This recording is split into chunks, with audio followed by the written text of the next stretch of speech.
पोखरा मेरो पोखरा, हा हा हा, पोखरा मेरो पोखरा। स्वर्गको टुक्रा धरतीमा झरे जस्तो छ पोखरा। पोखरा महानगरको प्रस्तुति कार्यक्रम हाम्रो पोखरा राम्रो पोखरा। अब हरेक दिन कोरोना विशेष। नमस्कार, पोखरा महानगरको प्रस्तुति कार्यक्रम हाम्रो पोखरा राम्रो पोखरा कोरोना विशेषमा स्वागत छ। म गोविन्द सुवेदी। आदरणीय दर्शकवृन्द, हामी यो कार्यक्रममा पोखरा महानगरपालिकाले नगरवासीमा प्रवाह गर्ने सेवा सुविधा, भइरहेका विकास निर्माण र तर्जुमा हुने नीति र योजनाका बारेमा जानकारी दिने प्रयास गर्ने गर्दछौँ। दर्शकवृन्द, यति बेला पोखरा महानगरपालिकाले लकडाउनको समयमा पनि आफ्नो कामलाई निरन्तरता दिइरहेको छ। योजनाहरू बन्ने क्रममा रहेका छन्। त्रिवर्षीय, पञ्चवर्षीय र 20 वर्षीय योजना बुन्ने काम भइरहेको छ। त्यसो त आगामी आर्थिक वर्षका लागि यति बेला घनीभूत रूपमा विभिन्न ढङ्गले छलफलहरू चलेका छन्। आजको बसाइमा हामीले पोखरा महानगरपालिका वडा नम्बर 13 मा विकास निर्माणका कामहरू कसरी अगाडि बढेका छन् भन्ने सन्दर्भको जानकारी पोखरा महानगरपालिकाले आफ्नो कार्यालयदेखि वडा कार्यालयसम्म कनेक्टिङ रोड निर्माणलाई अगाडि बढाएको छ। त्यो काम कहाँ पुगेको छ र कसरी गरिँदैछ भन्ने सन्दर्भको जानकारी पनि प्रस्तुत गर्नेछौँ। त्यसै गरी लकडाउनको समयमा विद्यालय जान नपाएका भाइ बहिनीलाई लक्षित गर्दै पोखरा महानगरपालिकाले पोखरा शैक्षिक अभियान सञ्चालन गरेको छ। त्यो शैक्षिक अभियान अन्तर्गतका गतिविधि पनि हामी समावेश गर्नेछौँ। कार्यक्रमको प्रारम्भ गरौँ। पोखरा महानगरपालिका वडा नम्बर 13 मा विकास निर्माणका कामहरू कसरी अगाडि बढिरहेका छन्, कसरी सेवा प्रवाह भइरहेको छ भन्ने सन्दर्भको जानकारीबाट। हाम्रो पोखरा राम्रो पोखरा। सामाजिक दूरी कायम गर्दै र सुरक्षा विधि अपनाउँदै विकास निर्माणलाई अगाडि बढाउने नीति अनुरूप पोखरा महानगरभित्र विकास निर्माणका कामले लकडाउनका समयमा पनि गति लिएका छन्। पोखरा महानगरको वडा नम्बर 13 ले पनि लकडाउनको समयमा विभिन्न विकास निर्माणको कामलाई अगाडि बढाइरहेको छ। केन्द्र, प्रदेश र महानगरका योजनालाई लकडाउनका समयमा पनि अगाडि बढाइएको वडाध्यक्ष लेखबहादुर तामाङले जानकारी दिनुभयो। हामी निर्वाचन भएर आउने बित्तिकै सबभन्दा पहिला हामीले कार्यालय व्यवस्थापनको कुरालाई मध्यनजर राख्यौँ र सबै मान्छेलाई सहज हुने किसिमको यो कार्यालय हाम्रो हो भन्ने, यहाँबाट प्रवाह हुने सेवाहरूलाई चुस्त दुरुस्त रूपमा हामीले सेवा प्रवाह गर्नुपर्दछ भनेर सबभन्दा पहिला हामीले आफ्नो कार्यालयको सबै सेवाहरूलाई स्मार्ट ढङ्ग तरिकाबाट, चुस्त ढङ्ग तरिकाबाट हुने गरेर व्यवस्थापन गरेका छौँ। करिब 48 किलोमिटर हामीले पछि हाम्रो रेकर्डमा 48 किलोमिटर बाटोलाई हामीले पक्की बाटोको रूपमा रूपान्तरण गर्नुपर्ने थियो। यो बिचमा हामी धेरै बाटोहरूलाई पक्की बाटोको सडकको रूपमा रूपान्तरण गरेका छौँ। हामी यो कृषि क्षेत्र पनि भएको कारणले गर्दा हामीले यहाँको कृषकहरूलाई तालिम दिने, बिउ बिजनहरू दिने, टनेलहरू दिने, मौरीका घरहरू दिने, किनभने हामीले यो अर्ग्यानिक क्षेत्रको रूपमा यसलाई विकास गरौँ भनेर हामीले त्यो अगाडि बढाएका थियौँ। र यहाँ रहेका दिदीबहिनीहरू जसले चाहिँ आफूले सिप सिकेर केही गर्न चाहन्छन् त्यस्ता दिदीबहिनीहरूलाई हामीले दालमोट उद्योग, तालिम पश्चात दालमोट उद्योग हस्तान्तरण गरेका छौँ। युवाहरू जो विदेशमा जाँदै हुनुहुन्छ त्यस्ता युवाहरूको लागि र यहाँ पनि देशमा पनि यो पर्यटन क्षेत्र भएको कारणले गर्दा पनि हामीले विभिन्न होटल सम्बन्धित तालिमहरू दियौँ। यसै गरी कपाल काट्ने तालिम दिएछौँ। केही युवाहरू अहिले पनि त्यसमा स्वरोजगारमा हुनुहुन्छ। यसै गरी हामीले यहाँको सडकहरू भन्दाखेरि अब साँच्चैकै भविष्यमुखी सडक बन्नुपर्दछ। बनेका सडकहरू सबै वर्गको लागि, सबै समूहको लागि हुनुपर्दछ भनेर पोखरा महानगरपालिकामै पहिलोचोटि अशक्त मैत्री सडकहरू, फुटपाथहरू हामीले हाम्रो वडाबाट सुरु गऱ्यौँ। हामीले हाम्रो वडामा ट्राफिक लाइटको व्यवस्थापन गऱ्यौँ। स्वास्थ्य सेक्टरमा पनि हामीले यहाँ भएका दीर्घ रोगीहरू जस्तै सुगरका रोगीहरूदेखि लिएर थुप्रै रोगीहरू छन् जसलाई चाहिँ प्राइभेट हस्पिटल र सरकारी हस्पिटलमा जाँदा पनि अप्ठ्यारो समस्या हुने र थुप्रै फजुल खर्च गरेर उहाँहरूले आफ्नो स्वास्थ्य परीक्षण गराउनु पर्ने, त्यो रेगुलर गराउनु पर्ने हुन्थ्यो। त्यसको लागि हामीले वडामै नै पहिलोचोटि ल्याब सञ्चालन गऱ्यौँ। वडाभित्र रहेको सार्वजनिक जग्गा र सम्पत्तिको संरक्षण, पार्क निर्माण, नमुना फुटपाथ र सौन्दर्यकरण, ट्राफिक व्यवस्थापन, वडाभित्र रहेका विद्यालयका पूर्वाधार विकास, सडक स्तरोन्नतिका कामलाई वडाले निरन्तर गरिरहेको छ। वडा नम्बर 13 लाई महानगरकै नमुना वडाको रूपमा विकास गर्न आफूले चाहेको अध्यक्ष तामाङ बताउनुहुन्छ।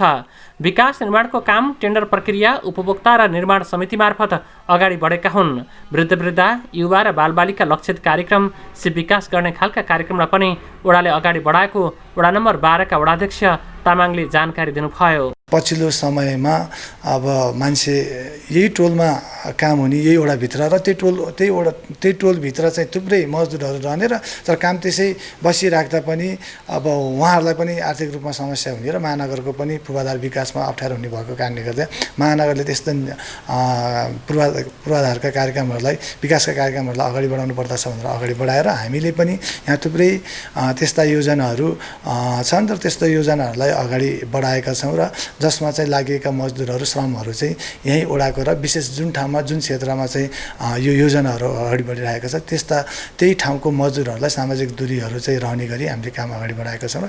पहिलो चरणमा हामीले 1423 परिवारमा राहत वितरण गरियो र 1423 परिवारमा राहत वितरण गरिसकेपछि अनि फेरि पनि थुप्रै असहजहरू अप्ठ्यारो परिस्थिति सिर्जना भएको कारणले गर्दा फेरि टोलबाट त्यस्ता गुनासाहरू आउने क्रम र हामीले देख्दा पनि साँच्चै अप्ठ्यारो भएको छ भनेर फेरि हामीले पछिल्लो चरणमा आजको दिनसम्म आउँदा हामीले 1697 परिवारमा चाहिँ राहत वितरण गर्यो दोस्रो चरणमा।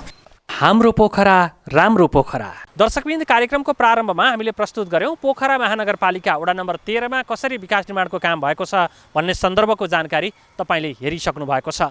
अबको क्रममा हामीले पोखरा महानगरपालिकाले आफ्नो कार्यालयदेखि वडा कार्यालयसम्म कनेक्टिङ रोड निर्माणको कामलाई अगाडि बढाएको छ, त्यो काम कसरी अगाडि बढिरहेको छ भन्ने सन्दर्भको जानकारी प्रस्तुत गर्दैछौँ। लागौँ त्यतातर्फ।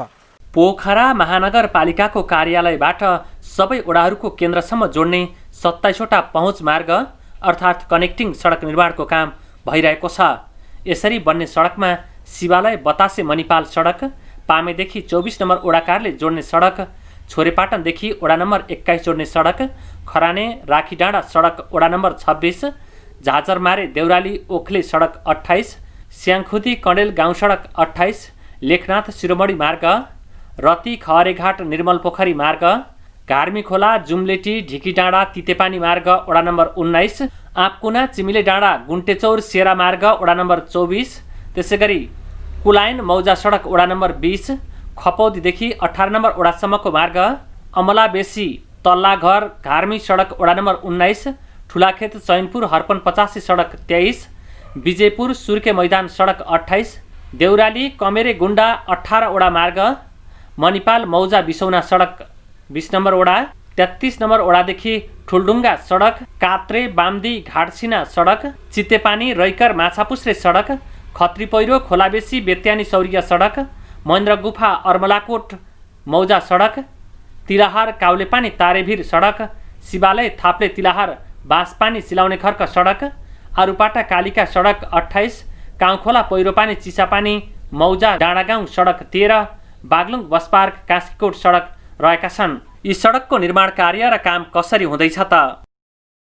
महानगरपालिका चाहिँ यो नयाँ संरचनामा गइसकेपछि र ग्रामीण क्षेत्रहरू पोखरा महानगरपालिकाको क्षेत्रमा आइसकेपछि र यो नगरपालिकाको नयाँ नेतृत्व आइसकेपछि विशेष गरी ग्रामीण क्षेत्रहरूलाई सहरी क्षेत्रसँग जोड्नको लागि कनेक्टिङ रोड भन्ने एउटा अवधारणाको विकास भयो। त्यसपछि हामीले विभिन्न ग्रामीण क्षेत्रका विशेष गरी मेयर साहबको नेतृत्वमा उहाँले आफै इनिसिएसन लिएर ग्रामीण क्षेत्रका 29 वटा रोडलाई चाहिँ कनेक्टिङ रोड भनेर चाहिँ डिफाइन गर्नु। त्यसपछि त्यसलाई चाहिँ हामीले सुरुको वर्ष चाहिँ प्रारम्भिक रूपमा त्यसको स्तर उन्नति गर्न केही सर्वे तथा स्तर उन्नतिको लागि केही बजेट खर्च गऱ्यौँ र दोस्रो वर्षमा तिनीहरूलाई हामीले प्रायोरिटाइज गऱ्यौँ। प्रायोरिटी 1 सबभन्दा पहिलो प्रायोरिटी भएको र प्रायोरिटी 2 भनेर डिफाइन गऱ्यौँ। त्यसपछि प्रायोरिटी 1 मा 11 वटा र प्रायोरिटी 2 मा 18 वटा सडकहरू परे र ती प्रायोरिटी 2 मा परेका सडकहरूलाई हामीले गत वर्ष नै ग्राभल स्ट्यान्डर्डमा त्यसको चाहिँ फिनिस गऱ्यौँ र प्रायोरिटी 2 मा परेका सडकहरूलाई आगामी 1 वर्षसम्ममा ग्राभल स्ट्यान्डर्डमा पुर्याउने र त्यसपछि प्रायोरिटी 1 र प्रायोरिटी 2 का सडकहरू अबको 2 वर्षपछि पिच स्ट्यान्डर्डमा पुर्याउने योजनाका साथ हामीले 11 वटा प्रायोरिटी 2 का 1 का सडकहरू चाहिँ अहिले स्तर उन्नति गरिरहेका छौँ। अहिले चाहिँ विशेष गरी हामीले सबै बाटोहरूलाई 6 मिटर चौडाइ र 1 मिटर नाला गरेर 7 मिटर र मिलेसम्म 8 मिटर बनाउने हिसाबले काम गरिरहेका छौँ र केही ग्रामीण क्षेत्रमा बाहेक अरू ठाउँमा हाम्रो चौडाइको समस्या छैन र तिनीहरूको चौडाइ पुर्याउने, नाला निर्माण गर्ने, ग्राभल गर्ने र एकदम अत्यावश्यक ठाउँमा केही ठाउँमा ढलान गर्ने समेत योजनाका साथ हामीले प्रायोरिटी 1 मा रहेका 11वटा सडकलाई अहिले चाहिँ विस्तार गरिरहेका छौँ र यो अहिले थोरै कोरोना महामारीले गर्दा केही असर परे तापनि हामीले सम्भव भएसम्मका सडकहरूलाई चाहिँ निर्माण कार्य निरन्तर गरिरहेका छौँ र यिनीहरूको चाहिँ यो वर्ष र अब केही अब यो असरले गर्दा केही समयपछि चाहिँ यो हामीले अहिले टेन्डर आह्वान गरेका कामहरू जति सकिन्छ र त्यसपछि हामीले सबै सडकहरूको डाटाबेस लिएर अब यिनीहरूलाई पिच स्ट्यान्डर्डमा लानको लागि अर्को वर्ष चाहिँ पहिला एनालाइसिस गर्ने सर्वे गर्ने अनि त्यसपछि हामी बजेट व्यवस्थापन गरेर टेन्डर गर्ने भन्ने महानगरपालिकाको नीति छ र त्यही अनुसार चाहिँ हामीले कार्यान्वयन गरिरहेका छौँ। हिजो के थियो भन्नुहुन्छ भने महानगरका ग्रामीण क्षेत्रका सडकहरू बर्खायाममा नचल्ने, बर्खायाममा गाडी नचल्ने अनि त्यसपछि एकदम बजेट परे पनि 2-4-5 लाख पर्ने त्यसले मर्मत गर्ने अनि केही समय चल्ने फेरि नचल्ने भने हाम्रो अहिले मानबहादुर जीसी मेयर भइसकेपछि उहाँको प्रायोरिटी के हो भने यो कम्तीमा ग्रामीण सडकहरू 12 मास चल्ने हुनुपर्छ र जनताले अत्यावश्यक सेवाहरू दमकल एम्बुलेन्स जस्ता सेवाहरू हरेक महानगरको हरेक कुनामा पाउनुपर्छ भन्ने नीतिका साथ यी सडकहरूको कन्सेप्ट आएको र यो चाहिँ अब 12 मास जस्तो अवस्थामा पनि यी सडकहरू एकदम सञ्चालन गर्न स्ट्यान्डर्डका हुनेछन् भन्ने हिसाब कन्सेप्टका आधारमा यी कार्यक्रमहरू अगाडि बढेका हुन्। दर्शकबिन्द, पोखरा महानगरपालिकाले आफ्नो कार्यालयदेखि वडा कार्यालयसम्म जोड्ने कनेक्टिङ रोड निर्माण कार्यलाई अगाडि बढाएको छ। यस सन्दर्भको जानकारी तपाईँले हेरिसक्नु भएको छ। अबको क्रममा हामीले लकडाउनको समयमा विद्यालय जान नपाएका विद्यार्थी भाइ बहिनीलाई लक्षित गरी सञ्चालित पोखरा शैक्षिक अभियान अन्तर्गतका विभिन्न गतिविधिहरू प्रस्तुत गर्दैछौँ। गतिविधि लिएर आउँदै हुनुहुन्छ सहकर्मी जीवन सुवेदी। धन्यवाद गोविन्दजी। पोखरा शैक्षिक अभियान अन्तर्गत आज पनि हामीसँग शैक्षिक विविध विषयवस्तुहरू रहेका छन् र आज हामीले सबैभन्दा पहिलो चरणमा चाहिँ नेपालको नयाँ नक्साबारे चर्चा गर्न लागिरहेका छौँ। अहिले नेपाल सरकारले लिम्पियाधुरा लिपुले कालापानी समेटिएको भूभाग सहितको नक्सा अहिले नयाँ नक्सा सार्वजनिक गरेको छ र यो नक्साको बारेमा हाम्रा सम्पूर्ण विद्यार्थी भाइ बहिनीहरू तथा अभिभावकज्यूहरूका लागि यो नक्साको वास्तविकता के हो, यो हाम्रो भूमि कसरी हामी प्रमाणित गर्न सक्छौँ भन्ने लगायतका विषयमा आज हामी सम्पूर्णलाई जानकारी गराउनका निमित्त सामाजिक अध्ययन मञ्च कास्कीका अध्यक्ष दिनेश अरियालज्यूलाई प्रस्तुत गर्दैछौँ र उहाँले नेपालको नयाँ सार्वजनिक भएको नक्साको बारेमा केही जानकारी दिँदै हुनुहुन्छ र लिम्पियाधुरा लिपुले कालापानी त्यो महाकाली पूर्वको भूभाग जुन रहेको छ त्यो भूभाग हाम्रो हो र यो सम्झौताभन्दा अगाडिदेखि नै अथवा भनौँ सम्झौता भइसके पछाडि जुन नेपालको सिमाना कायम भयो त्यो सिमाना हाम्रो भूभाग कसरी बनेको हो त र यसमा हाम्रो दाबी कति जायज छ त भन्ने विषयमा उहाँले चाहिँ जानकारी गराउँदै हुनुहुन्छ। आउनुहोस् हेरौँ कार्यक्रमको यो पहिलो प्रस्तुति।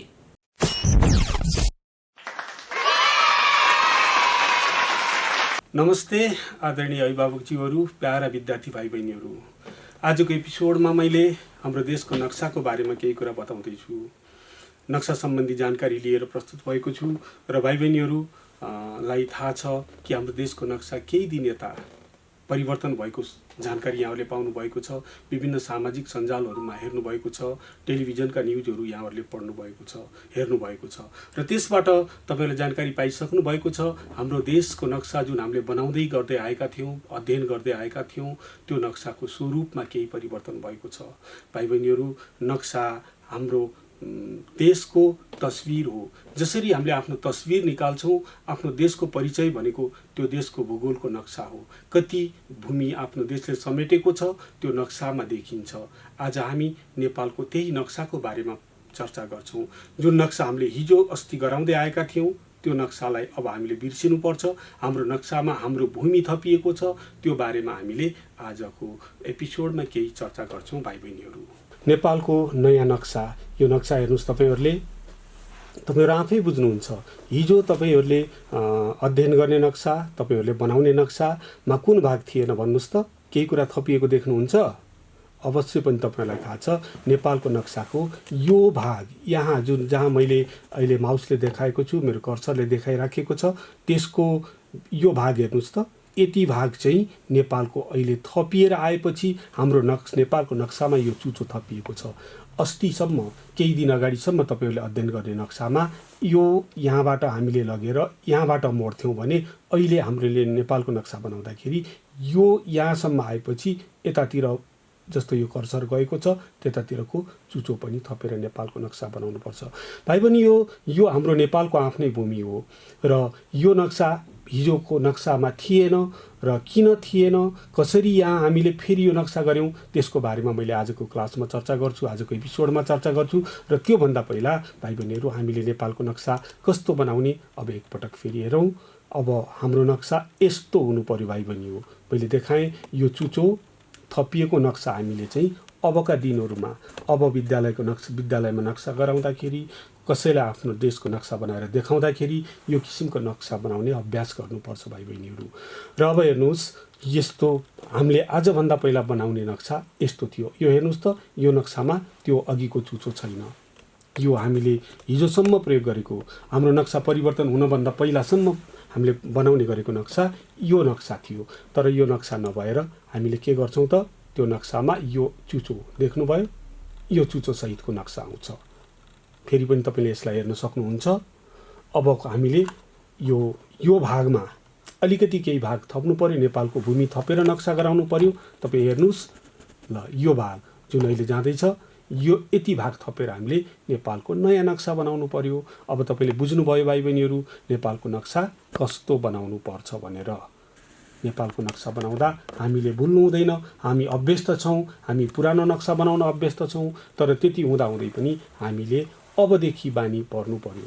अबदेखि यो चुचो थपेर नक्सा गराउने बानी गर्नु पर्यो है भाइ बहिनीहरू।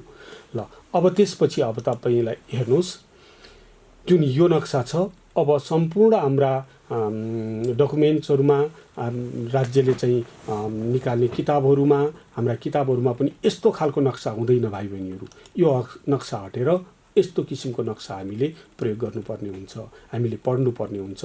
र यहाँ थपिएका मैले अघि पनि भने यहाँ थपिएका भूमि के हुन्, नेपालको किन यो भाग पहिलाको नक्सामा थिएन, अहिले कसरी आयो, त्यो बारेमा चाहिँ मैले आजको एपिसोडमा चाहिँ तपाईँलाई बताउँछु। मैले अघि पनि भनेको छु भाइ बहिनीहरू।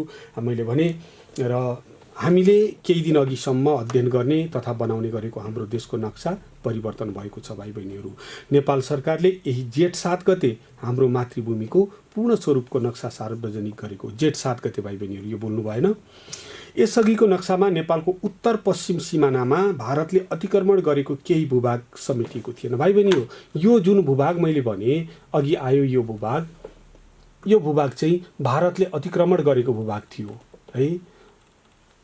र यो जुन भूभाग अहिले आयो यो भूभाग थपिएर नक्सा अहिले बनेको छ।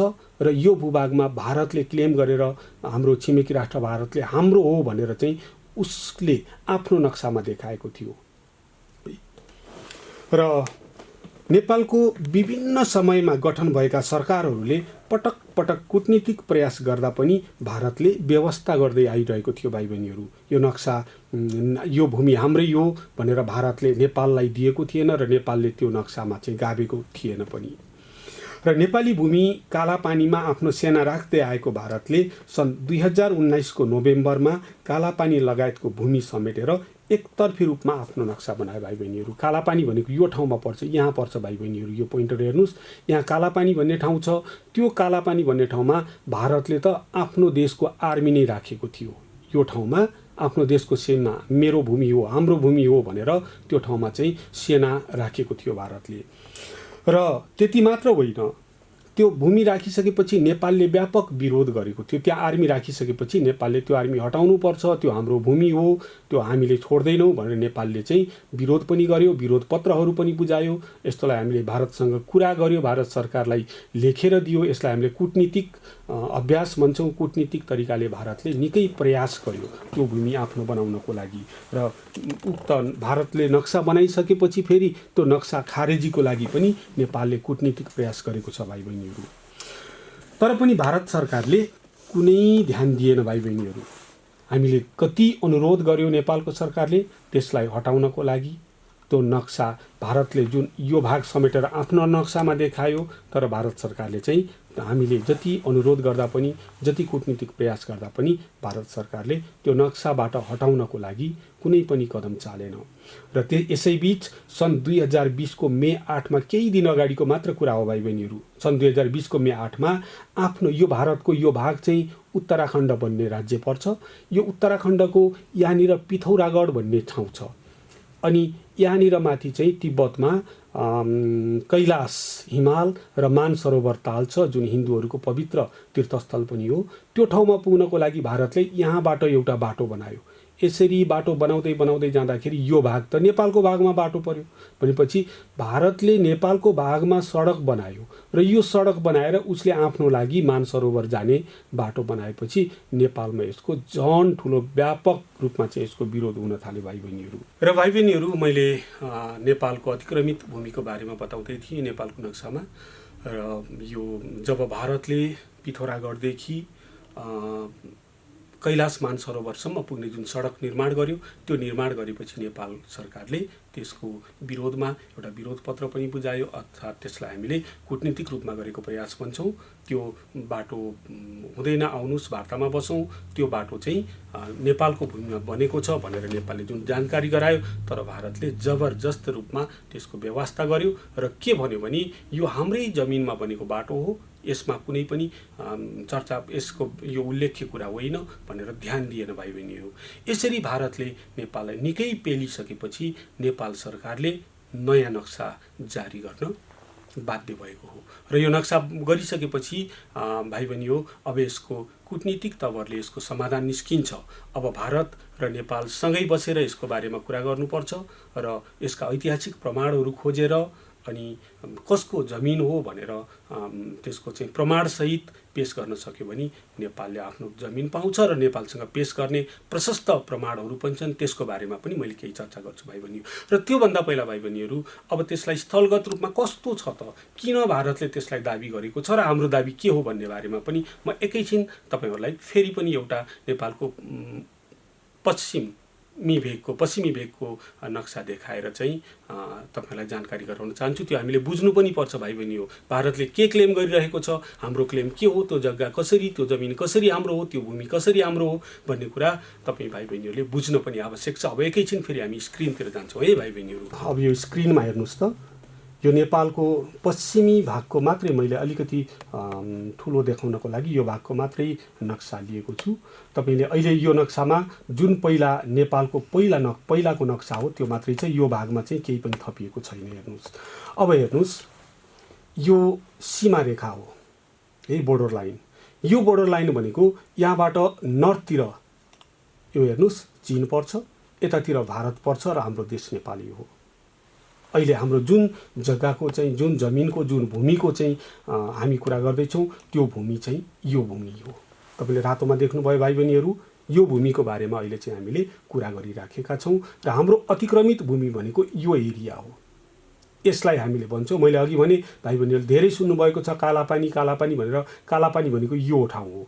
मेरो पोइन्टर हेर्नुहोस्, र यो ठाउँमा भारतले आफ्नो सेना ल्याएर राखेको छ भन्ने कुरा पनि तपाईँलाई थाहा छँदैछ होइन भाइ बहिनीहरू। अब त्यसपछि हेर्नुहोस्, अब यो भूमि हाम्रो हो भनेर हामी भनिरहेका छौँ र भारतले हाम्रो हो, हामीसँग प्रमाण पनि छ, र भारतले चाहिँ होइन हाम्रो भनेर यहाँ सीमा राखेर यो सबै आफ्नो अधीनमा राखेको अवस्था छ भाइ बहिनीहरू। यसैबीच हामीले यति भूभाग थपेर नक्सा बनाएका छौँ।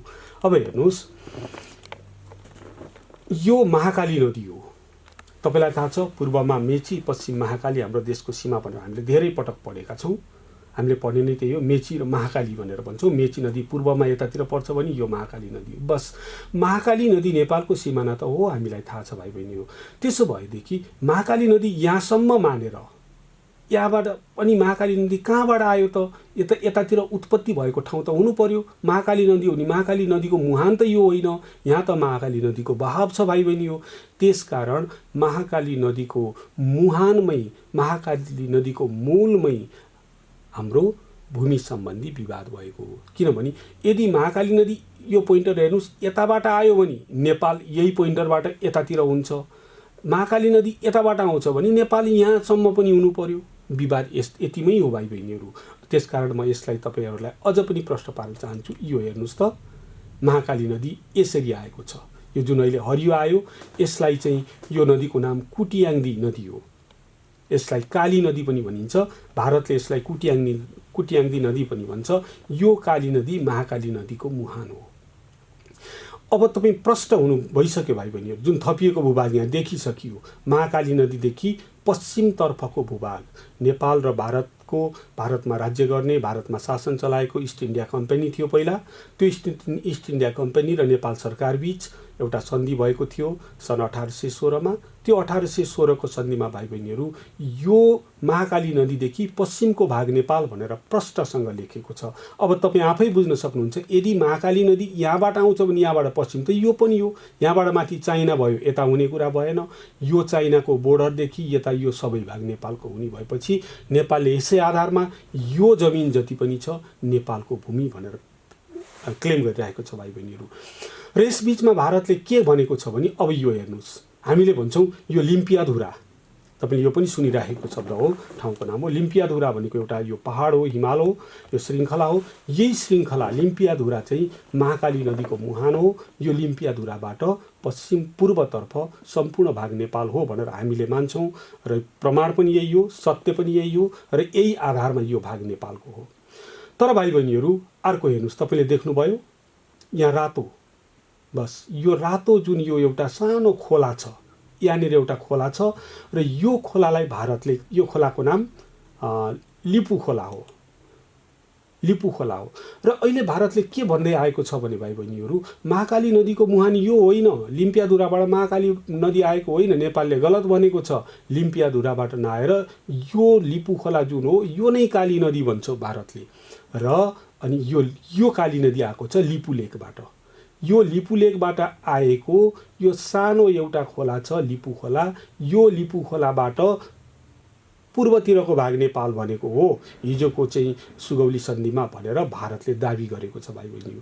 तर यो सरासर असत्य हो, किनभनेदेखि यो जुन कुटियाङ्दी अर्थात् काली नदी छ यो ठुलो नदी हो। जहिले पनि यो ठुलो नदी यसको मुहान हेर्दै गयो भने जुन नदी ठुलो हुन्छ त्यही नदी नै यसको मुहान मानिन्छ। यो त एकदमै सानो नदी छ, सानो खोला छ, यो खोला हुन पनि सक्दैन हैन। एउटा कुरा त्यो भयो। यसबाहेक पनि नेपालसँग प्रशस्त प्रमाणहरू छन् भाइ बहिनीहरू है। अब हामीले यसलाई चाहिँ यसमा पनि हेर्न सक्छौँ कि यो जुन भूभाग थियो यसमा चाहिँ एउटा कुटी भन्ने गाउँ छ, एउटा गुन्जी भन्ने गाउँ छ र एउटा नाबी भन्ने बस्ती छ। यो तीनवटा बस्ती यो क्षेत्रभित्र मुख्य गरेर तीनवटा बस्ती छ भाइ बहिनीहरू। यो 335 वर्ग किलोमिटरको क्षेत्र हो जुन अहिले हाम्रो भूमिमा हामी नेपालको नक्सामा हामीले समेटेका छौँ। 335 वर्ग किलोमिटर मैले तपाईँहरूलाई भने। र त्यो 335 वर्ग किलोमिटर क्षेत्रभित्र तीनवटा बस्तीहरू छन्, नाबी, कुटी र गुन्जी भन्ने बस्तीहरू छन्। र यो कालापानीमा भारतले आफ्नो सेना तैनात गरेर राखेको छ। र यो हामीसँग अर्को प्रमाण के पनि छ भनेदेखि नि भाइ बहिनीहरू, यो जुन बस्तीहरू छ यो बस्तीका मान्छेहरूले हाम्रो नेपाल सरकारलाई आफ्नो भूमि कर बुझाइराखेको, विभिन्न किसिमका करहरू बुझाइराखेको प्रमाण पनि हामीसँग छ। र त्यसभन्दा भाइ बहिनीहरू हामीसँग यो ठाउँमा गएर हाम्रो नेपालको जनगणना पनि भइसकेको छ।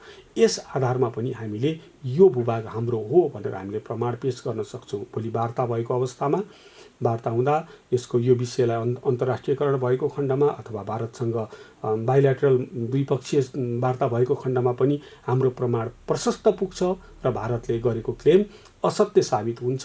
र यो हाम्रो नेपालको नक्सा चाहिँ हामीले यो सम्पूर्ण भाग समेटेर हामीले नेपालको नक्सा स्थायी रूपमा नै हाम्रो देशको भूमिलाई, हाम्रो देशको नक्सालाई हामीले अध्ययन गर्न र बनाउन पाउँछौँ भाइ बहिनी हो। त्यसकारण मैले अघि पनि भने हामीले गराएको जुन यो चुचो सहितको नक्सा नै हामीले गराउने प्रयास गर्नुपर्छ, अभ्यास गर्नुपर्छ भाइ बहिनी। र भाइ बहिनीहरू एकपटक फेरि स्क्रिनमा हेर्नुहोस् त, यो नक्सा जुन छ यो भारतको नक्सा हो। यो कुमाऊ गढवालको भारतको इस्ट इन्डिया कम्पनीले गराएको नक्सा हो। त्यसमा पनि प्रष्टसँग यो चाहिँ नदीलाई मूल नदीको रूपमा देखाएको छ। यसले गर्दा पनि हाम्रो यो के भन्छ हाम्रो यो भाग चाहिँ यो महाकाली नदीभन्दा यो कुटियाङ्दी नदीभन्दा पूर्वतिरको भाग नेपाल भनेर चाहिँ हामीले दाबी गर्न सक्छौँ। त्यसै गरी अझ यसमा पनि हामी प्रश्न देख्न सक्छौँ। यो जुन रातो भाग छ यस इन्सर्कल छ, यो यो यो नदी यहाँबाट आएको छ, यहाँ चाहिँ लिम्पियाधुरा हो, लिम्पियाधुराबाट बग्दै आउँदाखेरि यसले चाहिँ मैले अघि भने कुटी, गुन्जी र नाबी भन्ने 3वटा गाउँलाई पनि भित्र पार्छ भाइ बहिनीहरू। त्यो हाम्रो नेपालकै भूभाग हो र मैले आज तपाईँहरूलाई नेपालको यो नक्सा कसरी, नेपालको नक्सा कसरी हाम्रो भूभाग यो कसरी इन्डियाले दाबी गरिराखेको रहेछ र हामीले कुन आधारमा हाम्रो भन्न सक्छौँ भन्ने कुरा पनि बुझाएँ भाइ बहिनीहरू। र तपाईँहरूले अब मलाई आशा छ हाम्रो नेपालको त्यही नक्सा जुन मैले अघि सुरुमा देखाएको थिएँ म फेरि एकपटक देखाउन चाहन्छु। ल भाइ बहिनीहरू, मैले अहिलेसम्म भनेका कुराहरू तपाईँहरूले बुझिसक्नु भएको छ। हामीले अबदेखि नक्सा बनाउँदा नेपालको यो नक्सा बनाउनुपर्छ भाइ बहिनीहरू। यसमा चाहिँ एकदमै ध्यान दिनु होला। यो नक्सा बनाउँदा यो भाग छुटाउनु भएन। तपाईँहरूले अब यही नयाँ नक्सा बनाउने अभ्यास गर्नुहुन्छ र आफ्ना साथीहरूलाई भाइ बहिनीहरूलाई देखाउनुहुन्छ। भाइ बहिनीहरू साथीहरूलाई देखाउनुहुन्छ, कक्षामा भित्तामा पनि टाँस्नुहोस्। र आफ्नो देशको नक्सा भनेको मैले अघि नै भने देशको तस्बिर हो, माया गर्नुपर्छ र यसप्रति गर्व पनि गर्नुपर्छ। हामी अहिले खुसी पनि छौँ, अत्यन्त खुसी छौँ। हाम्रो देशले नयाँ भूभागसहितको आफ्नो भूभागसहितको चाहिँ आफ्नो पूर्ण स्वरूपको नक्सा प्राप्त गरेको छ। भाइ बहिनीहरू अब यो नक्सा बनाउने प्रयास गर्नुहोस्। मलाई आशा छ तपाईँहरू यो नक्सा बनाउन केही दिनमै पोख्त हुनुहुन्छ। र आजको एपिसोडमा मेरो भनाइ मैले यही अन्त्य गर्न चाहन्छु। तपाईँहरू होम क्वारेन्टाइनमा हुनुहुन्छ, सुरक्षित रहनुहोस्, स्वस्थ रहनुहोस्, आफ्नो ख्याल गर्नुहोस् है। पक्कै पनि देशको अद्यावधिक नक्साको बारेमा हामी सम्पूर्णलाई जानकारी हुनुपर्छ भन्ने उद्देश्यका साथ सम्पूर्णलाई जानकारी होस् भनेर हामीले कार्यक्रममा यो विषयवस्तु समावेश गऱ्यौँ र सम्पूर्ण भाइ बहिनीहरूलाई यसले धेरै जानकारी पनि मिल्यो होला, त्यो हामी अपेक्षा गर्दछौँ। अब भने हाम्रा नियमित प्रस्तुति जस्तै केही भाइ बहिनीहरूको प्रस्तुति तपाईँहरूको लागि प्रस्तुत गर्दैछौँ।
हवस् त यही प्रस्तुति सँगसँगै आजका लागि पोखरा शैक्षिक अभियान यति नै। हाम्रो पोखरा राम्रो पोखरा। दर्शकबिन्द, पोखरा शैक्षिक अभियान अन्तर्गतका गतिविधि तपाईँले हेरिसक्नु भएको छ। प्रस्तुत गर्दै हुनुहुन्थ्यो सहकर्मी जीवन सुवेदी। यसका साथसाथै हामी भने कार्यक्रमको अन्त्यमा आइपुगेका छौँ। आजको बसाइमा हामीले प्रस्तुत गऱ्यौँ पोखरा महानगरपालिका वडा नम्बर 13 मा कसरी विकास निर्माणका कामहरू अगाडि बढिरहेका छन्, सेवा प्रवाह कसरी भइरहेको छ भन्ने सन्दर्भको जानकारी। त्यसैगरी हामीले प्रस्तुत गऱ्यौँ पोखरा महानगरपालिकाले आफ्नो कार्यालयदेखि वडा कार्यालयसम्म कनेक्टिङ रोड निर्माणको कामलाई अगाडि बढाइरहेको छ, कसरी काम अगाडि बढिरहेको छ भन्ने सन्दर्भको जानकारी पनि तपाईँले हेरिसक्नु भएको छ। त्यस्तै पोखरा शैक्षिक अभियान अन्तर्गतका गतिविधि पनि हामी समावेश गरिसकेका छौँ। यतिन्जेलसम्म हामीलाई हेरिदिनु भयो तपाईँ सम्पूर्ण दर्शकप्रति विशेष आभार प्रकट गर्छु र हाम्रो सम्पूर्ण युनिटका साथ मलाई पनि आज्ञा दिनुहोस्। नमस्कार।